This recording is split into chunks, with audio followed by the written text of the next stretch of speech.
سلام علیکم مردم شریفی تاجیکستان نمیمانه همین صورتی که در روی اکران میمونو یور همش در سایت запрещено بوارکی نکنیم یور روشو запрещено هستن اوز отказ کردیسن نما چه خواهد شما در سایت اینترنتی هستن خوینو ایزو نمیکشین شما وقتی که ما شما را میگم تون که شما دزاگ خود دارین شما میگید نه اول نظرتی بوده اوز отказ کردیسین من اول گفتم که من دستگیری میکنم دموکراتیا ای توخی دستگیری میکنم اینو شما отказ کردیسین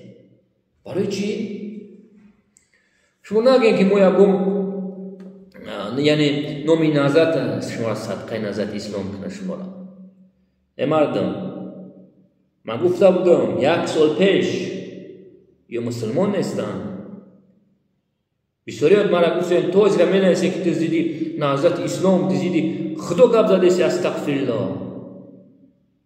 کبیر پول خود отказ کرده ایسی پول خود اوز какой-то хайом монда какой-то نمیدونم بمبره نویسونده شما میخیلیم برای که شما از که تروریست میدونانتون ایگم جو یوردم نیست شنی فکر کنید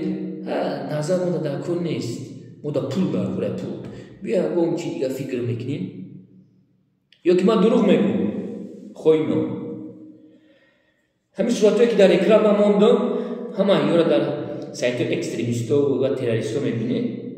8-9 نفر زیاد نیستن بسیاری ما در روی میکنیم در کار نیستن دوستانی عزیز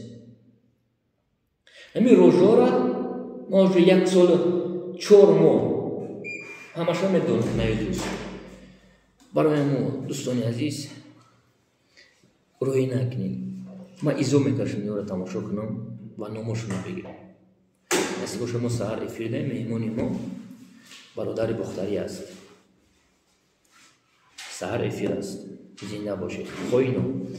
مرامت کنید واتساپ کار نمیکنم فقط через یوتیوب زنده باشه